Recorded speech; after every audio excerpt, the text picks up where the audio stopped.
meantime, they were, and I was on 70 on purpose because I knew I wasn't going to listen to the stream. So 70 just got a strange, empty audio track in that region. Over.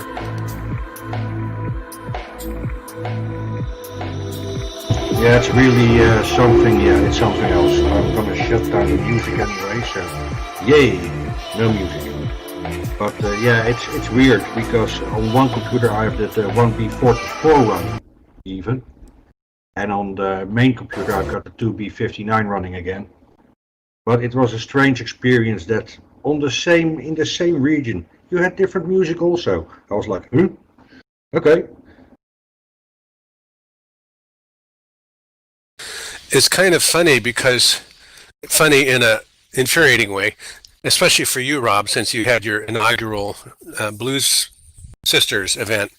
However, I remember it seems like the first half or the second quarter of this year, every event it was what viewer are you on? What viewer are you on? What viewer are you on? What viewer are you on? Can you see me sitting or not? This quarter, it has suddenly turned into, can you hear the stream? Can you hear the stream? What are you hearing on the stream? Can you hear the stream? Yeah. So, I don't know. It's kind of lurching forward. Yeah, I had the other phenomena, like the two people that couldn't see my complete region, like how it was built. On the 1B44, you could only see the region how it was initially built and uploaded. But I was able to move the walls of this space. So yeah, okay, I made it bigger. But the 1B44 viewers only saw the small size. Okay, yeah, that was something else.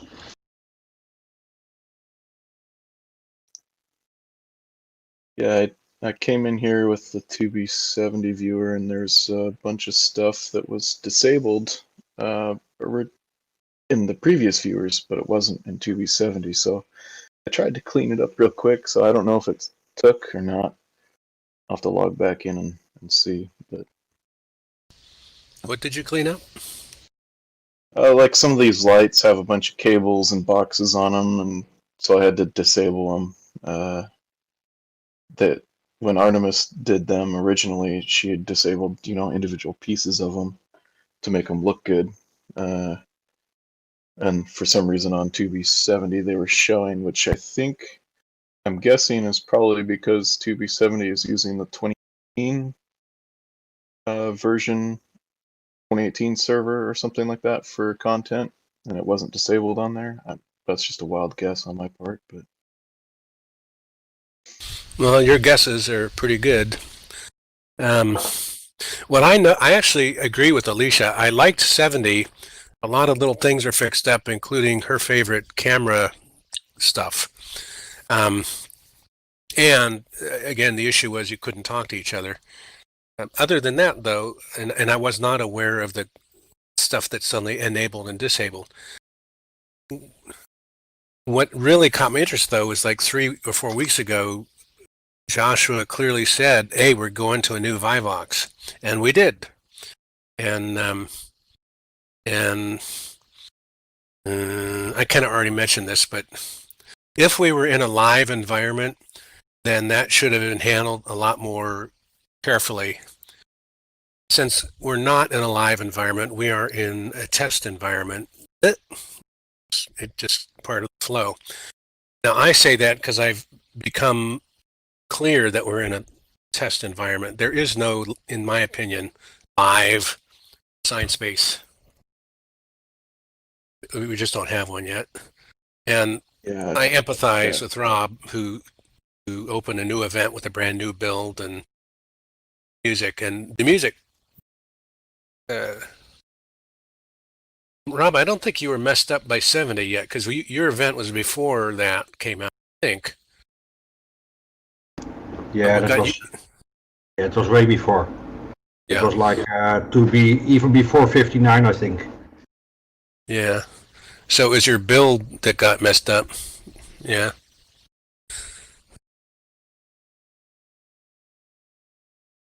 Yeah, but that's something I experience more than once. Sometimes, sometimes stuff just moves when you leave a build or whatever. Sometimes you just missing some ceiling or missing this or missing that.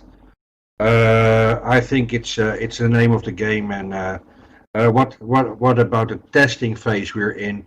Yeah, I kind of agree. But when you come in as a new user, you are not aware of the testing stage ScienceSpace is in. It's kind of a hidden testing phase. That's a shame. Right. Yeah, it should be a little more clearly noted on things. One way around Or that is to actually upload your whole region rather than build it in SynSpace. But yeah, not everybody is able to upload a region from Unity or whatever. I am not able to do something in Unity, so I am just building in ScienceSpace, and that's something that should be fine. it is something that needs to be fixed. So I mean, you don't need it anymore. But I remember the days that you couldn't do what you're doing now, and the reason you couldn't do it is because if, like you say, you don't know what to do in Unity, and you had to upload a special component to be able to do what you're doing, called it was just called Floor, I think, wasn't it? I don't know. Do you remember that, Carsten? Floor component. Yeah. Yeah, but now you can just do it. You don't have to have special region to do it, which is good. I think that's why though, because this feature is pretty new. So literally, it's only been switched in the last 6 months to a year to this not needing the floor component.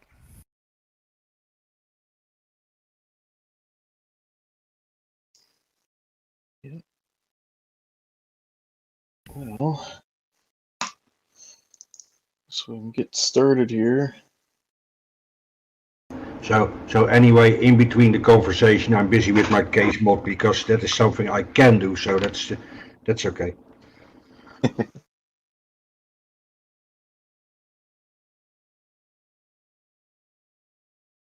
So, Rob, are you going to have another Blues sister event? Just keep on going? Blues brothers, blues sisters. They are both in heaven now because of the copyright blah blah blah blah that I got with the Blues Brothers. I changed it to Blues Sisters, but I wasn't really happy with it at the end, so I changed it to Rob's Party House. So Rob's Party House will be a region that holds events in any kind of music style. For a minute, I was going to suggest Rob's Animal House, but I said, uh-oh, that'll get back into copyright. But I get it. Rob's Party House. Excellent. Very good. Good recovery. Very graceful. Yeah, and it makes me able to just not only do something with blues, but also do something with hardstyle or dance music or I don't know what kind of music. It may be André Rieu. I don't know.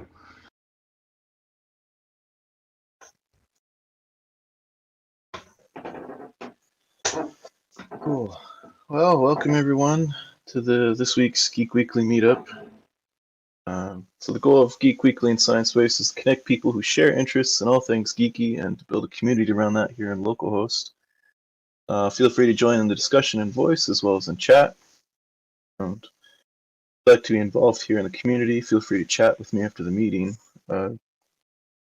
We also have a website where you can post, where we post the Geek Weekly review, which I've been a little behind on. Host a calendar and link to our Discord server, and that's localhostconnection.com.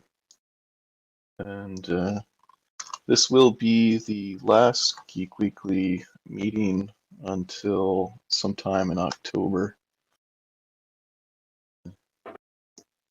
But then when we're back, I'm sure we'll make some upgrades and change the format up a little bit, things like that. So Could do me one favor and officially, formally, somehow in writing, let Dixie know to yep, cross the events off and then when to put them back on. Because I just go to the calendar, yep. and I thought you were gone because last week nobody was here, and then I called Dixie and said it's on the calendar. He said, "Oh, he canceled it." Well, could you please update and then by the time I had complained about her updating the calendar, she had quickly updated it. But today it was showing again, and like is he having it or not? Because I thought you were away. Anyway, that would be much appreciated. Thank you. And have a blast while you're away. Yep, yep, for sure. I'm gonna be talking to Dixie sometime probably. Let's see. So the agenda for today's meetup includes some introductions, discussion of some interesting news articles, state of the viewer, which we've already kind of been doing, geek trivia, show and tell, feature events, and general conversation. And so we'll start off with some introductions.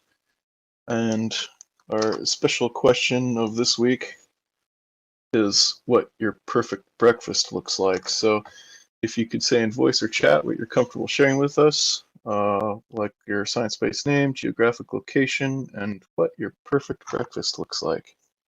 And I'm Karsten Stark. I'm in currently smoky, Western Washington, United States. And my perfect breakfast is, oh my God, there's this Black Bear Diner that I went to that had a bear clawed donut that was fried up as French toast, and I had blackberry filling and stuff. That was amazing. That's my favorite breakfast. So let's see. We'll go around the counterclockwise here. We'll start with you, Rob. Welcome.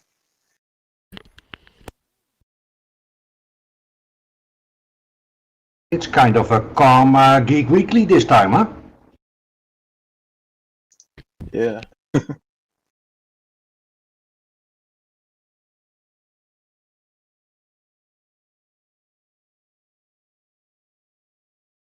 So Rob, where are you from, and what's your perfect breakfast look like?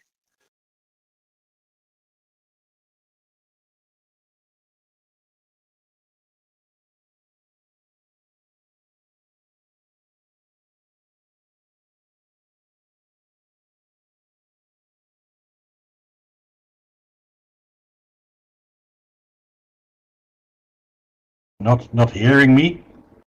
Okay. That's weird. Now we are. Okay. I was saying it's kind of a quiet Geek Weekly this time. But I am EFK. Oh, what should I say? No. EBK, eating behind keyboard. Well, Right. the question is, where are you from, and what's your favorite breakfast? I have to answer that while eating dinner. Yeah. I'm from the Netherlands. And my favorite breakfast. Geez. What is my favorite breakfast? Bread with filet Americain. I can say that, yeah. Awesome. How about you, Sidearm? I am in Texas, near Houston, and my favorite breakfast, which I don't have anymore, but my favorite breakfast is to have scrambled eggs, bacon, buttered toast, orange juice, and good coffee. Nice. Sounds good. And there's Alicia. Welcome, Alicia. Where are you from, and what's your perfect breakfast look like?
All right. So Alicia says she's from Long Island and likes a good breakfast with low sodium or potassium. That's good. And Zulaine, welcome. Hi. Yeah, I'm from UK, Brighton, and my favourite breakfast. Well, the one I got two really. The classical full English breakfast. That I do get to eat those quite often, but the one I don't get to eat very often is steak, chips, peas, egg, and sometimes bacon. That for breakfast. Nice. Yeah. Egg on steak is yummy, especially with peas as well in the juice. Can I ask a quick question, Shalane? When you, if you, and when you eat sausage, do you have any condiment with it? You know, ketchup or other relish? And Uh, in per- no, I don't. I mean, I really like mustard on stuff, but I don't tend to put it on stuff because I get really nice sausages and want to taste the sausage. Yeah, I get all sorts of flavoured aromatic.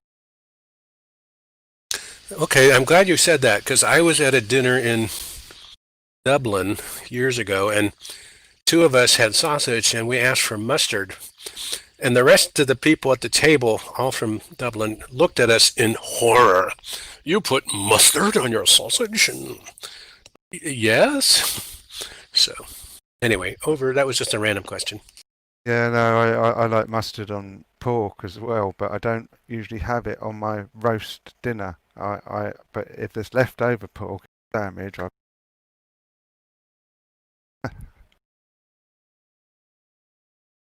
got pork today as it goes.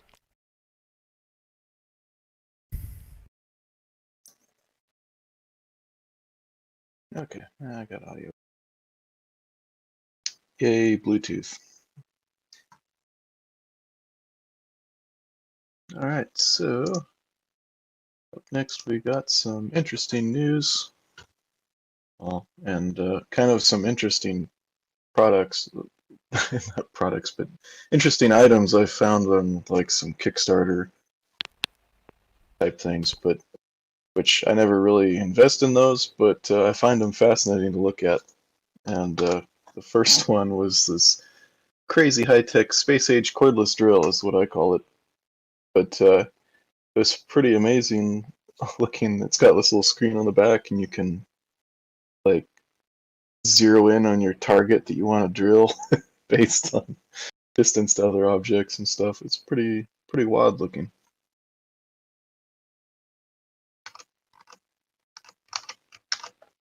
If it becomes an actual product outside of Kickstarter and stuff, I might someday get that. That's pretty cool.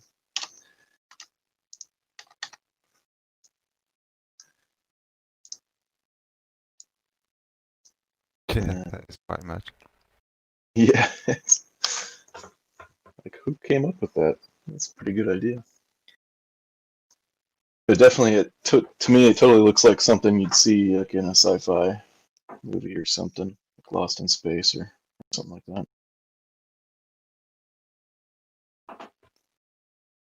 But, Okay, another one of those. I actually want one now. I want one. Yeah, right. Judging by the, or was it this one or was it the other one? One of these was okay. Only 382 backers on that one, but the next one was this Android Auto uh, wireless adapter. So if you have Android Auto in your car, like a head unit, you have to plug in the cord or whatever, an existing system. You can convert it to wireless, which they're starting to put wireless systems in newer cars now, but they're still pretty rare. So being able to convert like an older system over to wireless would be pretty cool.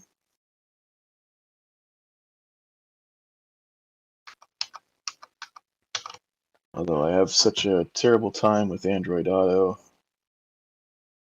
full of bugs and everything, but it's still pretty cool to have. Yeah. Not as good as the drill. I had a car PC back in 90 or in 2005 or something like that. In my Oh, old Opel C Cadet C from 1978, and wow. since then I never ever had a car PC. I was like, okay, been there, done that, and I'm done with it. What's the difference between that and just using a Bluetooth connection to the car system? I'm curious. Bluetooth works. Yeah, that works kind of fine when you have a Bluetooth car radio, a Bluetooth head unit, and you connect your phone to it with Bluetooth. It works fine. No problem at all. Yeah, for playing audio and stuff like that, yeah, it works fine. But if you want to do Android Auto, which has all the maps and stuff like that in it, then Oh, so it's like bringing up the GPS on the car touch screen? yeah, Is that what you're saying? Oh, okay. yep. So like in my truck right now, I have to plug in the cable, which is fine. It's just then I have cables all over in the little console. It would be nice to have like a wireless charger in there with the wireless connection, so you just put your phone down on a spot and it'll just connect and stay charged up. That's kind of what I'm hoping for. It's like an in-dash Bluetooth, or it's like an in-dash phone holder for in your car. Yeah, Because I put my phone in my holder, I got my maps, I got everything. I connected with Bluetooth to my stereo, and it does everything that it only doesn't check the tire pressure. right. Okay, what I like about that idea is my only experience with this was several years ago. A friend of mine bought a brand new Mustang with everything in it, and he had it for 6 months before he had to return it because he couldn't keep up with the payments. But he took me for a ride, and he had the touch screen, and it had GPS, and it had playlists and all that nonsense. But with this, what you're saying is the the the handheld device has all the smarts in it, not the car. So if you wreck the car or you have to turn it back you just in your next car you take your device with you and you've still got all your same functions and they're already configured. So that makes a lot of sense. Cool. Yeah, it does. And next to this, I also got the Bluetooth OBD2 plug, so I can read out my car, and Yeah. I can reset error codes, that kind of stuff. So with your phone, you do anything. Yep.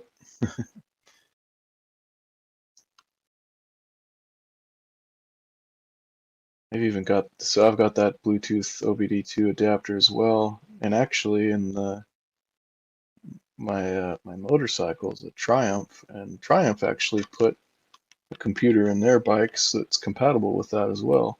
So I'm able to pull up an app on my phone to clear the service indicator and read out codes and do all sorts of that stuff with my Triumph as well. It's pretty neat.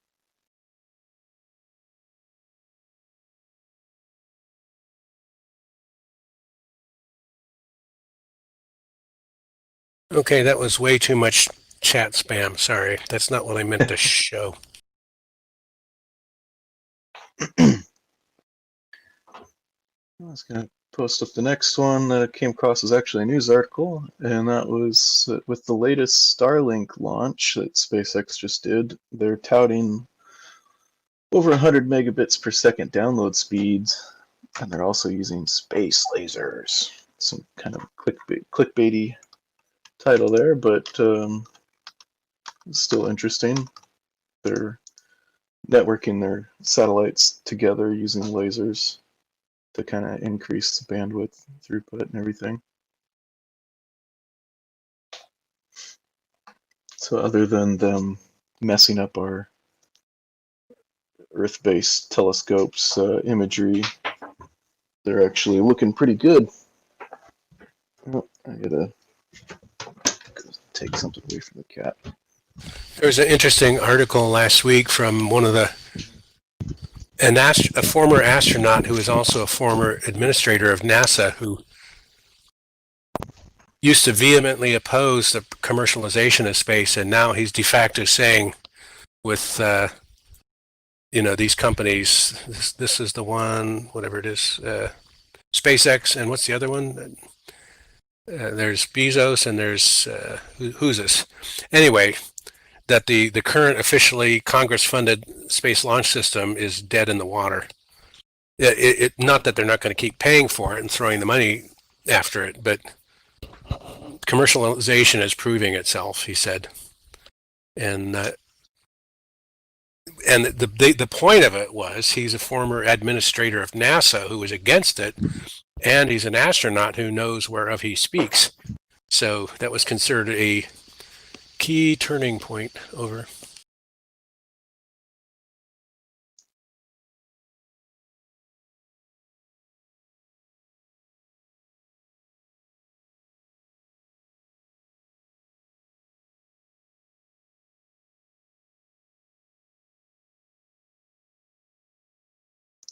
Okay. Stupid cat.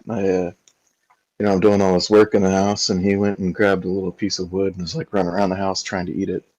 I'm like, what the hell's wrong with you? Why are you trying to eat wood? Okay. Yeah, so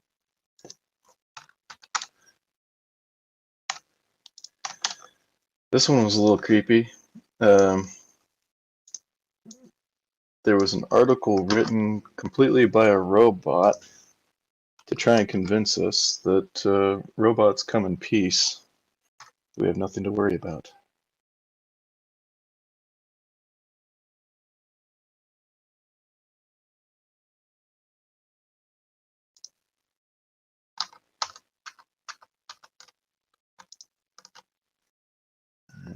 You can tell in some spots it's kind of rambles a little bit, and it doesn't entirely make sense, but it was an interesting article to,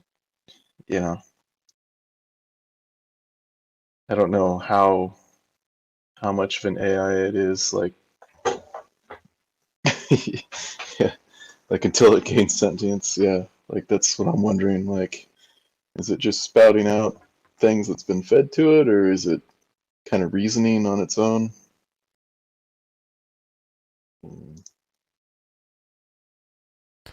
Yeah, with machine learning and all this stuff out there, these things are just going to get better and better. But people don't realise it's not actually so much about the technology; it's actually the code and teaching. I mean, if that does actually know how much of its power it's using to do what it's doing, it's not even using. This reminds me of the other article you shared, Karsten, a couple weeks ago about the story that was written by some code, and you quoted a couple lines from it. I actually went and read that story, which was bizarre. Yeah, it was. However, to me, I'm sorry, but all the AI systems are using learning, and they're being given examples to train from. All of the examples are human generated, so it's still human generated ultimately, and it's interesting. And yeah, go ahead. I was going to say it is weird though with all the stuff they're doing. They're doing it in closed systems because it is actually quite dangerous. Because if you think about it, we are we are we are a parasite on this planet, and it won't take an AI that actually has rationality long to work that out. And if it's connected to the world, you've got to just you see loads of films, and always the AI works out that really we should all be killed, but some of them don't want to kill us, and some of them do.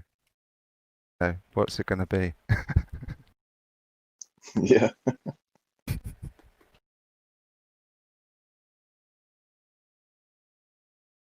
Yeah, and the other worrying thing is, well, yeah, these AIs are human made. They're learning from humans. Um, but even in this article itself, the AI is saying human nature is to like fight and destroy each other. Like, why would I need to do that? Like, blah blah blah. But what's scary is if it's already learning that, what's is it going to start emulating its creators? And I don't know. I suppose it depends whether it decides it actually cares about it, because it could be intelligent, but just not care because it hasn't actually got emotions. If you see what I mean. So Right. it might understand we're a parasite, and but then not actually care. Yeah. Hopefully, anyway.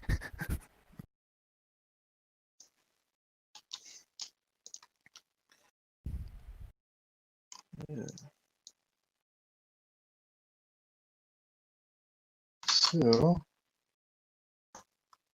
if you're into Stargate, there's a bit of good news this week that it sounds like a new Stargate series based on the SG-1 canon may be in the works, and they're also going to be revisiting, or not revisiting, but it sounds like they want to try and wrap up the story of Stargate Universe, or continue it with the crew of the Destiny. I don't know if anybody's familiar with that, but that was pretty exciting to me. It's Yeah, one of my favorite TV shows. something to me as well. I haven't seen see Stargate on telly all the time, and I must have watched them all about 10 years ago, nearly. I don't know, Yeah. long time ago. And yeah, the last series, it wasn't Atlantis. What was it? What's it? Destiny? Is that what it was called? Yeah, Stargate Universe. Oh, Universe. That's right. He had that guy that's in Train Spotting. Um, Yeah. Captain. I've forgotten his name as well. But yeah, I like him. But yeah, it's sort of. I don't remember the ending. It just sort of petered out. Didn't really end, did it? Yeah, Universe. I think they all went into stasis to cross like a big empty space, and then that was the end of the series or something. Yeah. Yeah, that's definitely good news for me.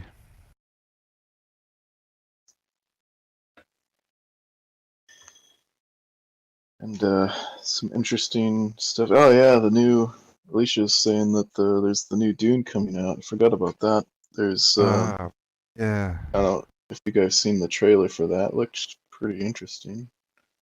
It sounds like they're following the book more than did like doing a remake of the old movie.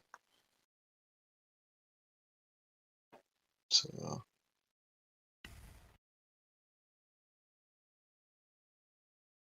yeah.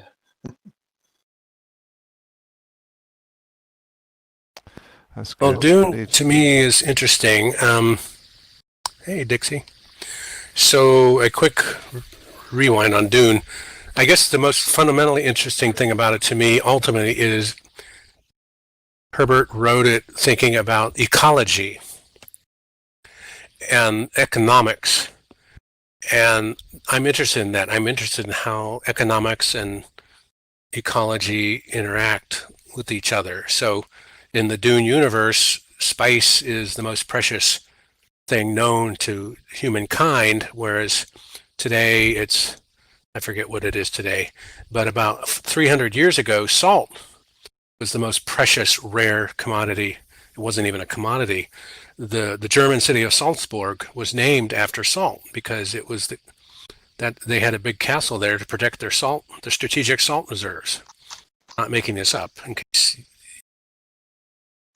then salt became common as dirt, and oil then became the new strategic reserve, so on and so forth. So Herbert was growing up and writing in that time when writing about oil. So spice could be considered another salt, and how entities, nations, or planets fight each other control of these precious resources. And then the second key thing to me was the ecology and how Dune is an arid planet, and the still suit that they wore, which was a complete recycling of their perspiration and their urination and so forth, so that you would die in a day if you weren't recycling your water. Those just to me were fascinating. And then he wove his complex story and set of arcs around it. So the books are just amazing to read. And then the movie adaptations have to leave so much out that you lose 90% of some of the complexity and all that. So I've always been interested in the movie adaptations that capture at least some of it. So I particularly like the Sci-Fi Channel treatment with the really blue eyes, and the actresses who play Jessica are always rocking. They rock me over. Yeah, from what I understand, this is going to be a two-part movie. There's going to be Yeah, I need a sci-fi fix. The last decent thing I think was the Mandalorian. Anyone here watch that series? Star Wars, I still haven't seen that. really good, but it finishes too quickly. It doesn't really finish.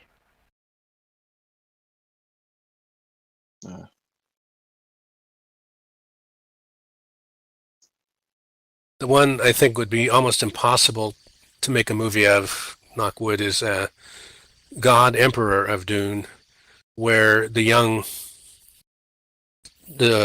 remember the twins, the children of Dune. One of them has the sandworms attach themselves to his skin, and he becomes, in essence, a giant sandworm. And God Emperor of Dune is where he takes over the entire human universe and runs it like a despot, millennia or more, to teach humanity. Takes a long while to get to the point of, anyway, to teach humanity something about how to keep its options open in the future. And it's just so full of combination of cynicism and love. I don't know. It's like, how could you love something that's so misshapen and warped and still care for it and make sure it has a future? I mean, that's kind of how I interpret what he's doing. And I don't know if any of you have read that, but it was an amazing book. It was one of the last books he actually wrote. And then, of course, his son took over and the franchise rolls on. And I've never been interested in anything further than the original books that he wrote. Just there's something about his mindset comes across to me in his writing. Over.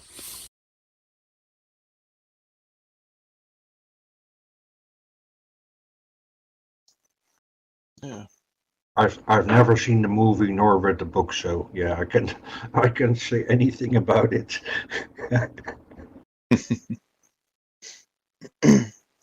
Certainly Artemis weird. is super. Yeah, Artemis loves Dune, so we're excited to see this new movie, see how it goes.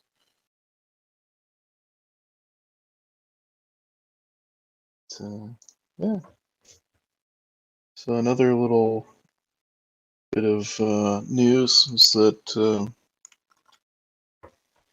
a new Chinese space plane landed at a mysterious airbase. Evidence suggests that was. It's sounding like it's a lot like our XB. What was that? The XB-37 that the United States has, the little miniature shuttle that they've been running experiments out of. Is that the XB-37? No, X-37B. There we go. So that little dot on the runway, they think's a space plane.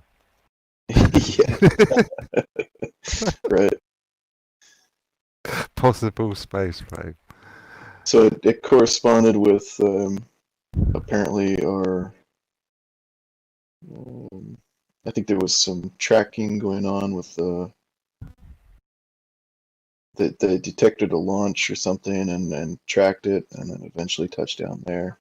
And then about this time, the exact same time as it touched down, the this private satellite had snapped a aerial, a photograph of it, and that's what they captured there was this that dot. But yeah, kind of a mysterious base in the middle of nowhere, like Area 51 or something. And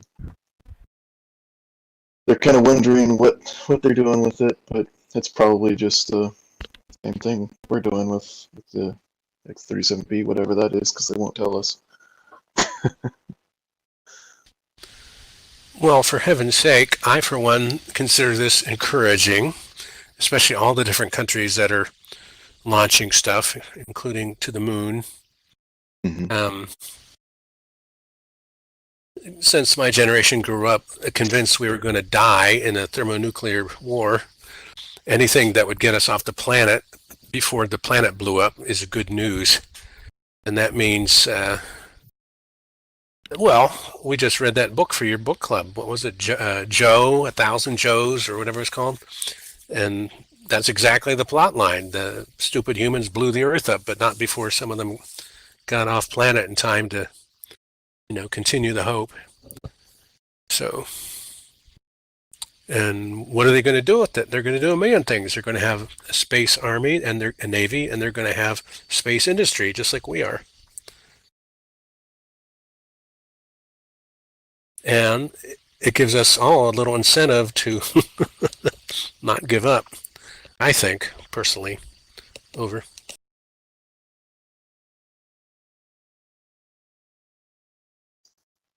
Yeah. Well, another bit of interesting space news is that the EM drive that they've been working on for, I forget how long, it's been a long time though. It just won't die. They keep working on it and figuring out, oh, it actually does work. And now they're getting to a point where they're thinking it might be able to replace ion drives, like on satellites and things like that. So that right now the ion drives that we have is a similar propulsion, but it uses a fuel source like forget what it is. It hydrogen or I don't remember. I don't know if you guys are familiar with ion drives or not. It's like the propulsion comes from shooting an ion out the end of the engine. So it's like a really small amount of thrust, but for like satellites and things like that, it keeps them in orbit. We actually sent out a probe a long time ago that had one in it. Managed to increase its speed significantly. Like, so if we had an ion drive on a ship going to Mars or something, we might be able to cut the time in half or something like that.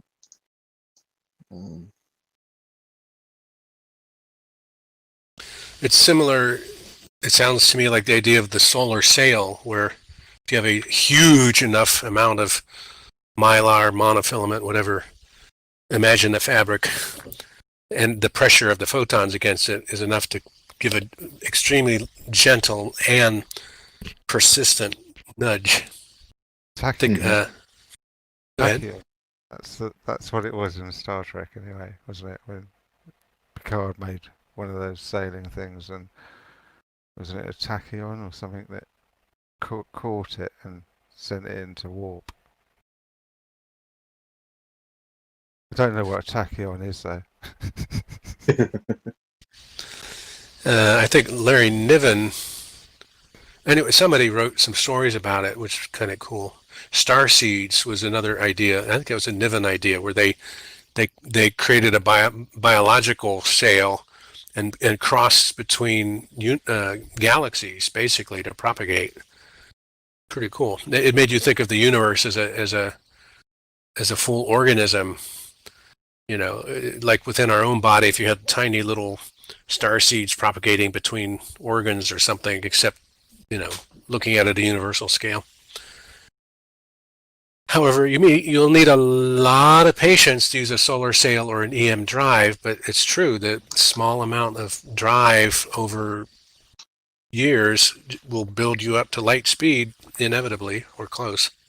Of course, then you got to turn it around and slow down on the other end. Over. Yeah. Still trying to find what the fuel. Oh, xenon. That's what it was. Ion drives use xenon right now.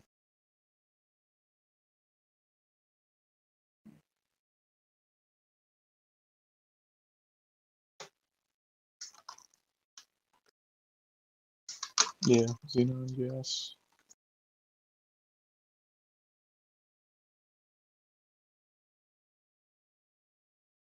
Xenon. So that's the last bit of news that I had. The current state of the viewer. We're at 2B70 on staging, 2B59 on preview, and 1B44 on live, unless something's changed since I last looked. And as we were discussing earlier, it sounds like 2B70 and 2B59 do not play nice with audio. But there was a lot of cool stuff in the 2B70, so I'm looking forward to when that becomes the go-to, or whatever derivatives from that 2B100. It's amazing 1B44 remains a live one because it's terrible. It just crashes every 5 seconds when you're uploading stuff. Doesn't like Yep. it. Not only that, Zelene, it's also that people cannot see the full experience, and it blows my mind that 1B44 is still the viewer to go, because 1B44 crashes too. So why don't put a 2B version as the main viewer? I just don't get it. It's just a little bit out of my head. I don't know. Yeah. Yeah, it's a little... Yeah, there's loads of things though at the moment. I mean, they got loads of things going on, but it does get annoying. I don't know if you guys saw my little rant in Discord, but you know, I was mucking around for 3 days just because staff didn't know that this had been put in. What I was looking for had actually already been put into the viewer, and it had been put into the viewer under no public changes. Now that wouldn't matter that it's just put there. Put into the editor pack, and that wouldn't matter if all the staff knew that, because I've been asking for 3 days. I was asking all over the weekend, and I suddenly thought, oh, well, I can't work. I'll just try that editor pack. And I installed it and found, well, the no public changes was a public change. They fixed the avatars. So, yeah, I wish the staff would communicate with each other, or they had some sort of notice board or something that they would all know what's just been updated. I will kind of ditto what you're saying, Shalane. Last week, Monday, I had come to this event, the one that was canceled, and Inquisitive Loon was here. So I said hi in text, and we tried to talk, and we couldn't talk. And I said, oh. So I knew that I was on 69, and he was on, believe it or not, 1B7. And so I pinged Dixie, and I said, hey, we can't talk. I said, no. So on Tuesday, the cluster mess up happened where half of us were on 69 and half of us were on 2B59 or below, and having two completely separate voice conversations. And you're right. In hindsight, I could see Les and Jay and Dixie were totally flummoxed. They hadn't known this had happened. And and then there was this big discussion how to avoid it the next day at the community at the office hour, and that got all fixed. But you're totally right. They did not know. They were happily trying the new viewer, and it had skipped their attention because they talked to each other that, oh, by the way, you can't talk to anybody in an old viewer. And I guess the developers hadn't bothered noticing that either. So again, and I want to say this again, this is a test environment we're in, and I want to change topics. And Karsten, acknowledge you for your response to Mimi a week or two ago on Facebook, where it was kind of the post that resulted in Adam coming to the Buzz to kind of listen to people and let them get the steam off their chests. And you wrote a very long 5 or 6 or 7 paragraph reasoned response. But the highlights for me that stood out, and I'm paraphrasing, so I'm not saying you said this, but were, I enjoy Sciencebase. I enjoy the people here. It's not my day job. I don't have a huge investment in here. It's no skin off my nose when these kind of big issues happen.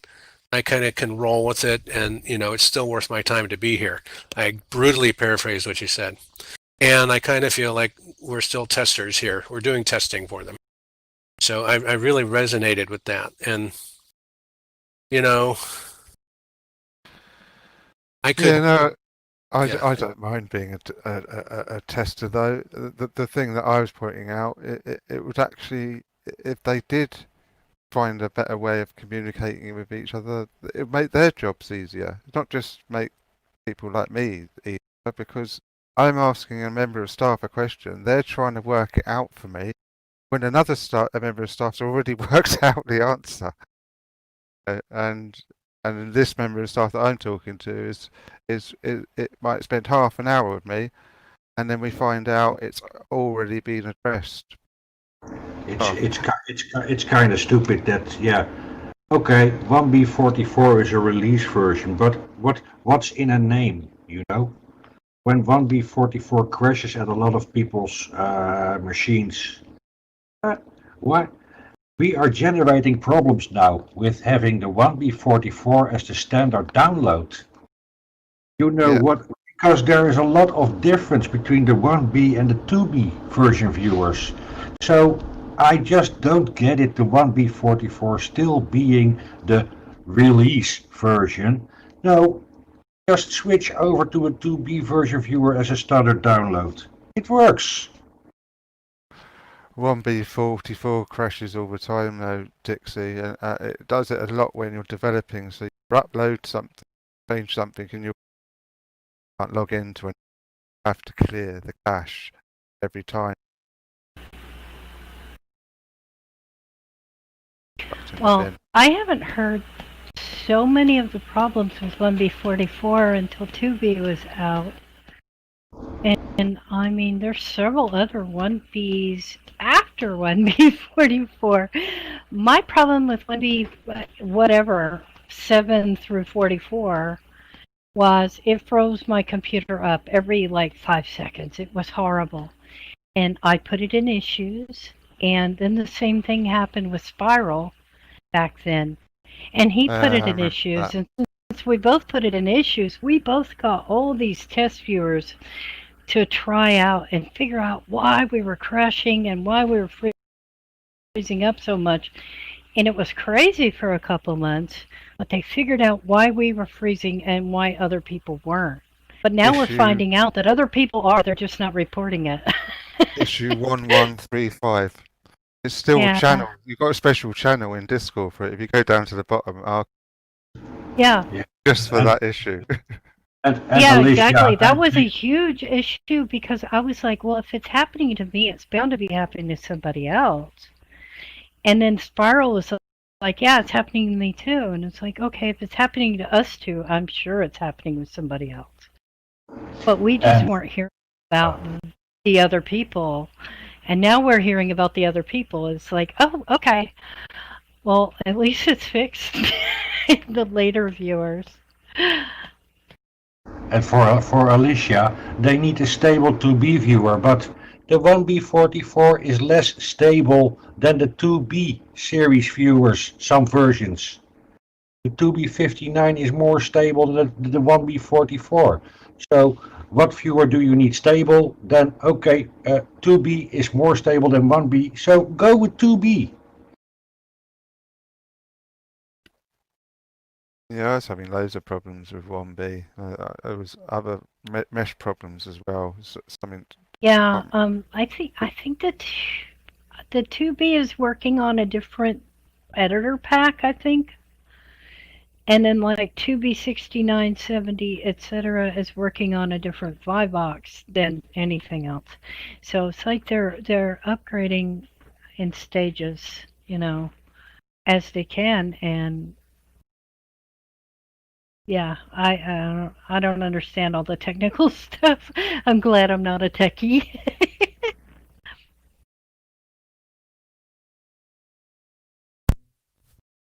The thing is simply there's too much differences between viewing the in world with the 1B or with the 2B viewer, and the stack with differences or with other experiences. The stack gets higher and higher. The higher the version of the 2B gets, the more problems people with the 1B viewer get. um, well, yeah, because the 1B viewers are working on an old version of Unity, or an older version of Unity. I think the 2B viewers, if I'm not mistaken, are working off of 2017 Unity, and maybe it's 19 Unity or something. It's a different version of Unity.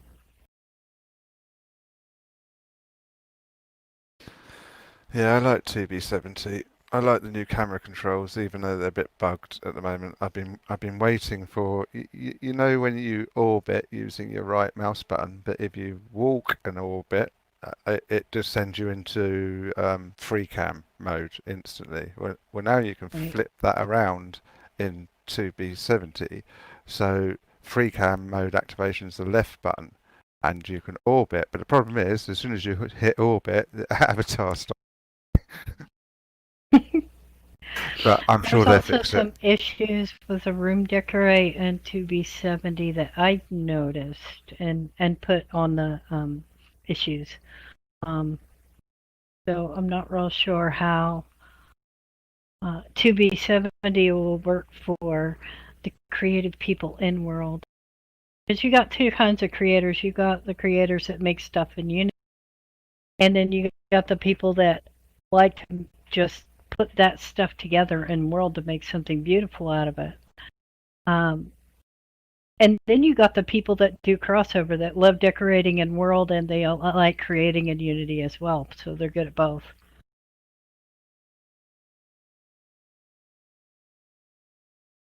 Yeah, I wonder what with this all this like objects disappearing and everything. I mean that's all server side, isn't it? Anyway, it shouldn't be the viewer that's doing that.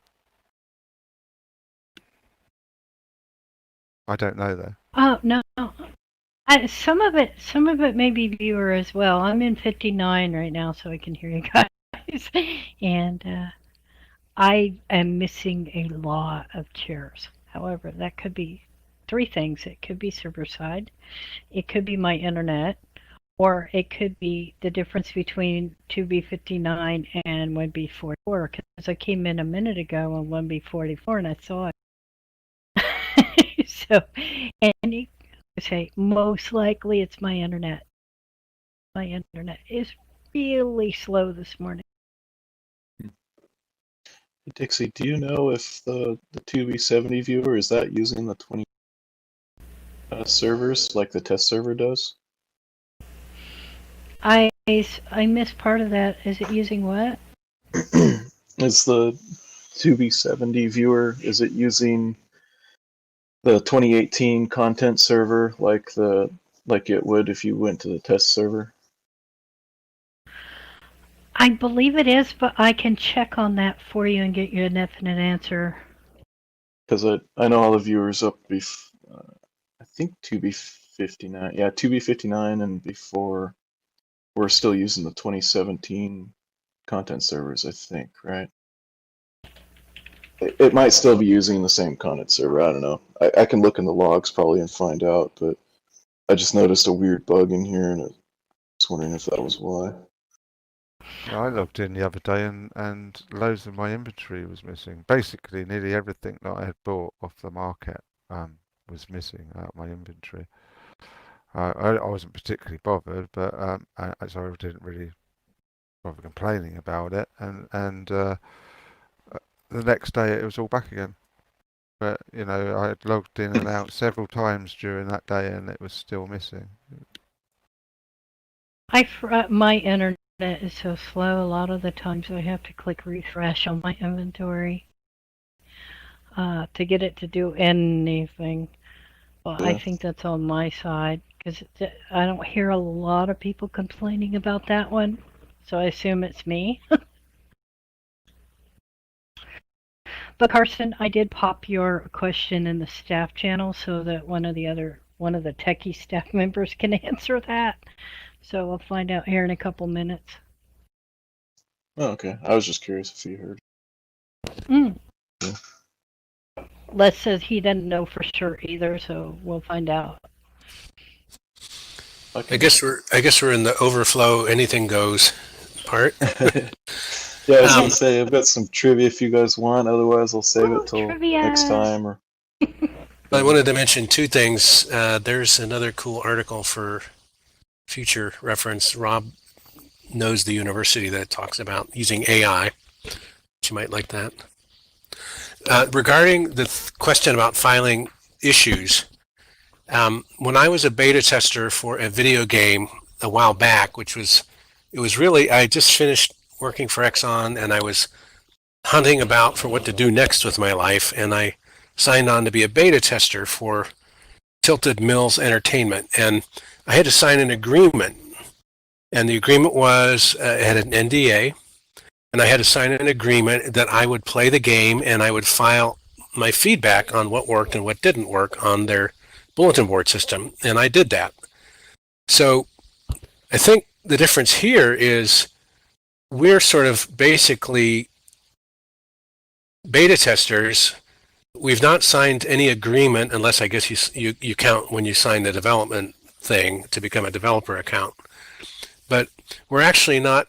We didn't agree to file bug reports when we run into bugs. Did. I signed an NDA to get in the alpha channel, and Did you really? Well, I had to sign an NDA to do that when they first made the alpha channel, and it was to say you're not, you know that you're testing, and you're not to go and talk about it really, and complain about it.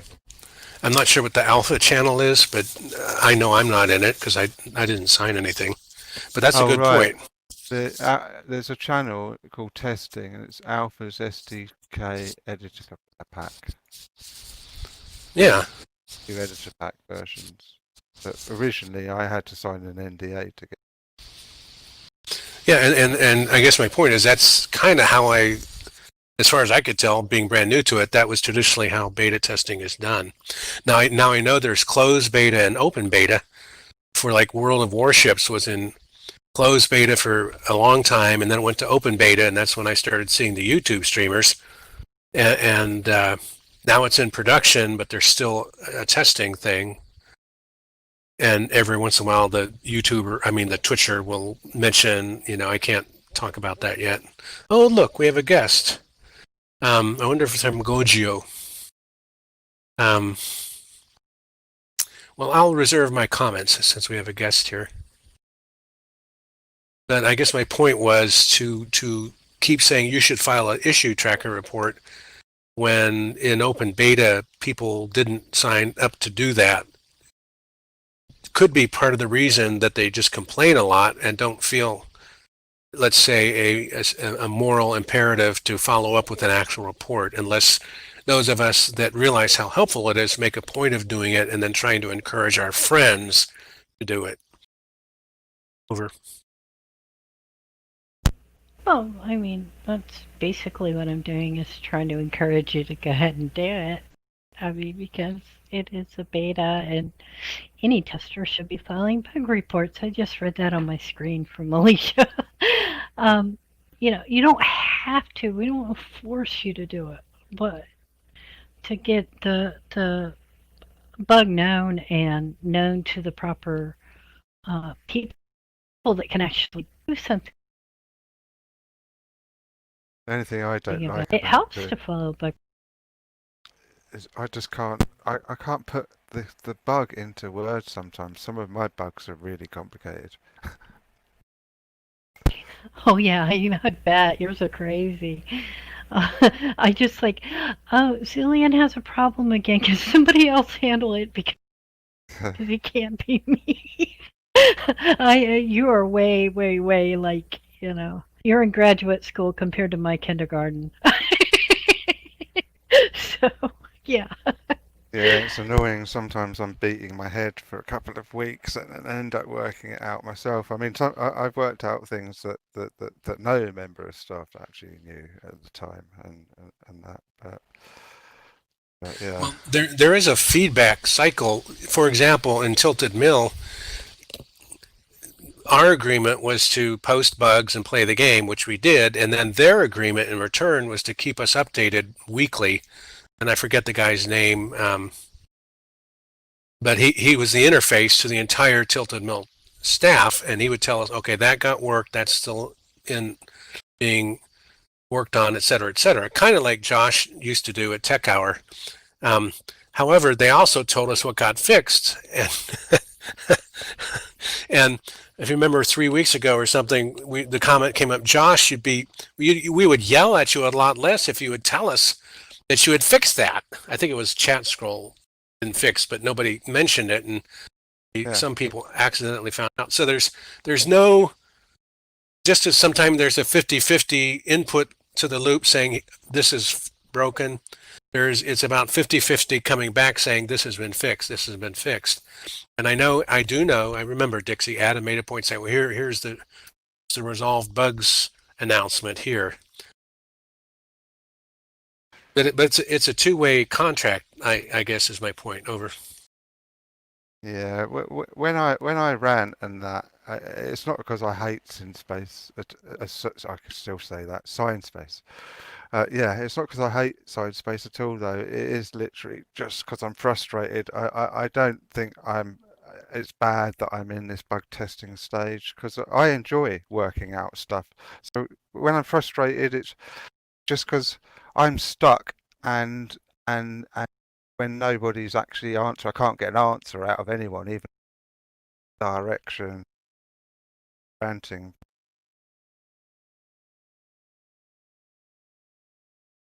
I don't really rant because I'm pissed off being in the beta stage.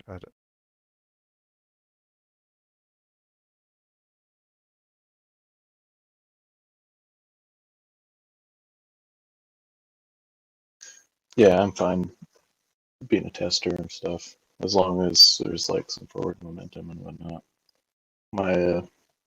I do think my statements still stand though. If we're testing and we're putting things in the issue tracker, or that we're being told to put things on the issue tracker, that those items should actually be resolved, or actually, something done with them.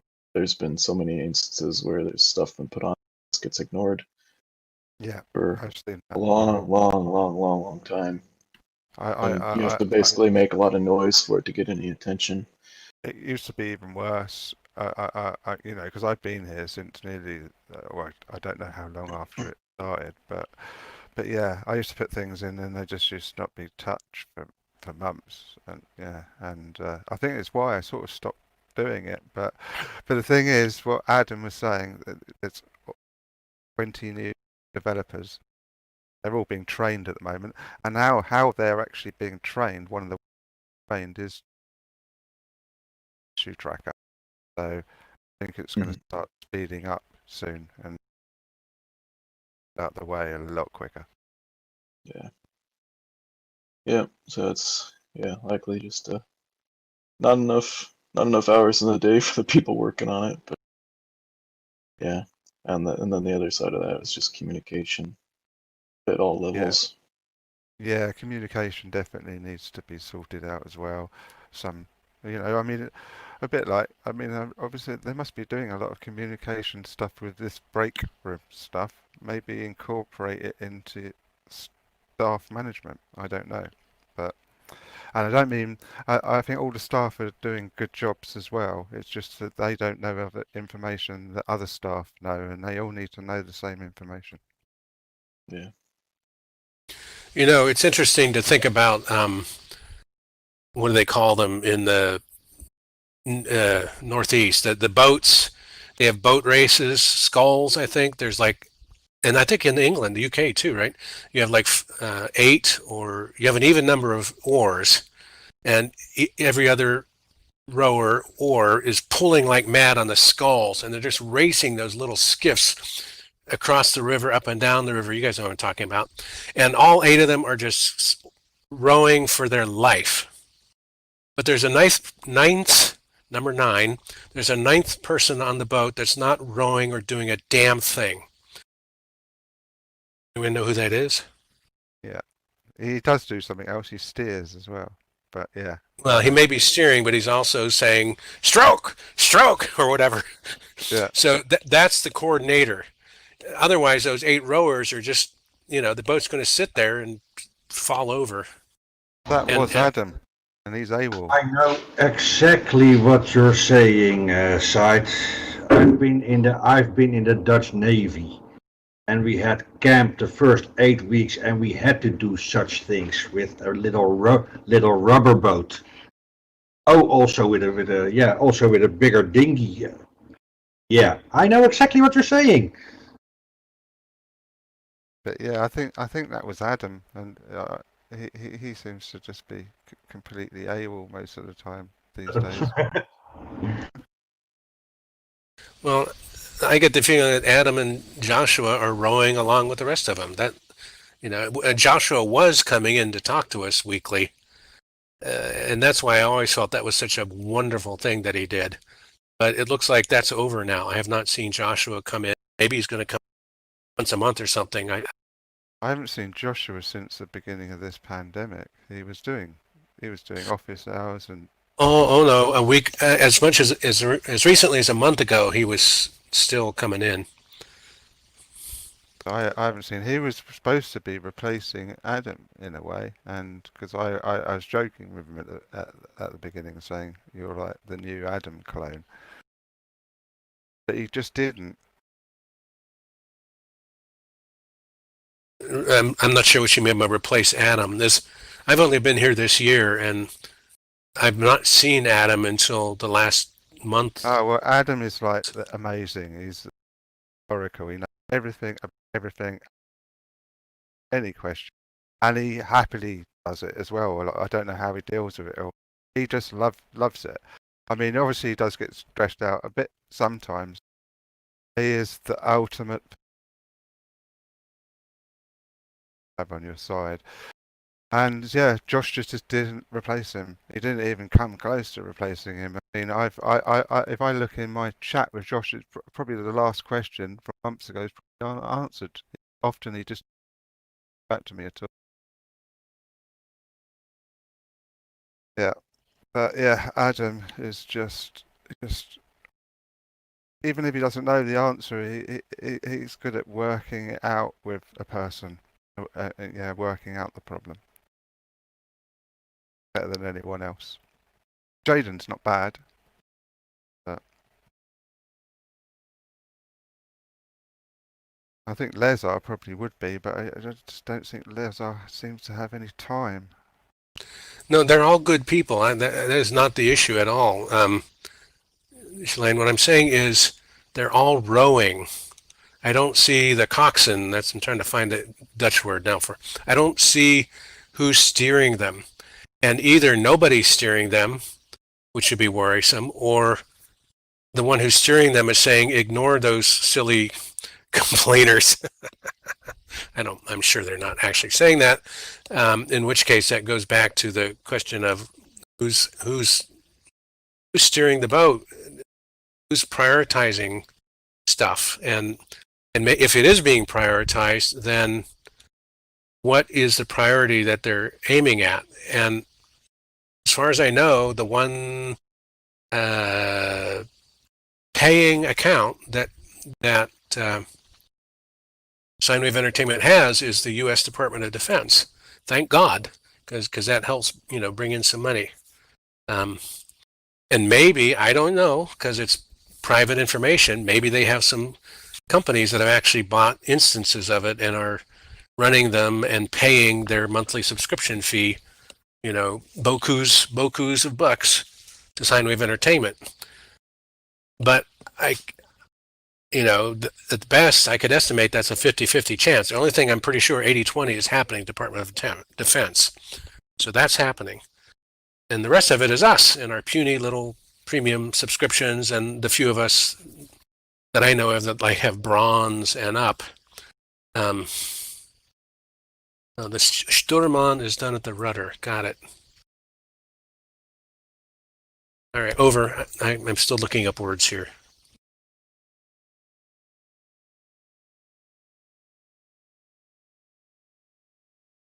Yep. So I don't know. It's the big thing is there's progress, and good to see progress. Yeah, it They was also iron good out to the see kinks. that they took the time to invite a load of us to a special thing. All that meeting was just to say that we are listening to you and we do care about you people. It was exactly the same as the meeting for the public the next day. To say we're doing our best. Yeah.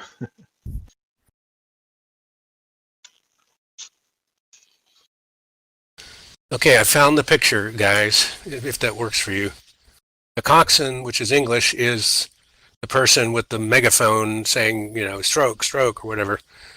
And sometimes they're called stroke. And then there are the 8 rowers.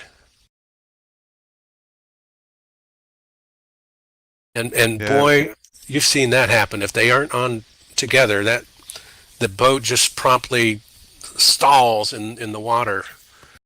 Or their oars. Yeah, go ahead. We have a big race each year in the Thames. It's Oxford and Cambridge, the two big universities. They race the full size ones of those boats that you're talking about.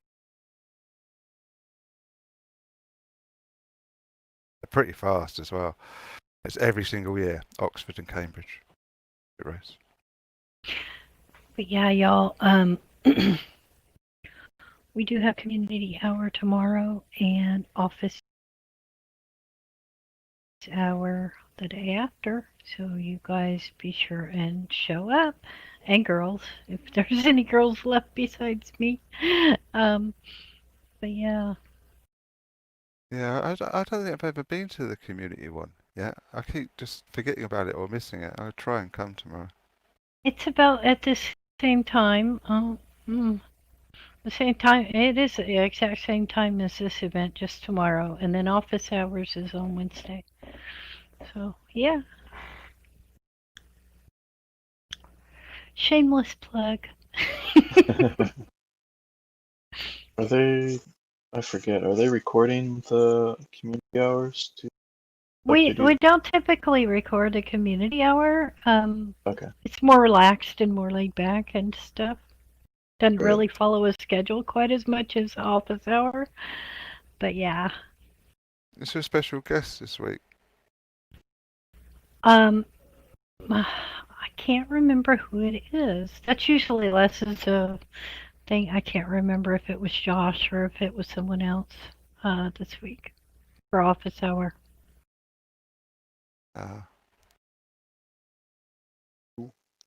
I do not. It's Monday morning. I don't have the schedule yet. I'm waiting. I should be getting my schedule here soon. Let me check pretty scarce.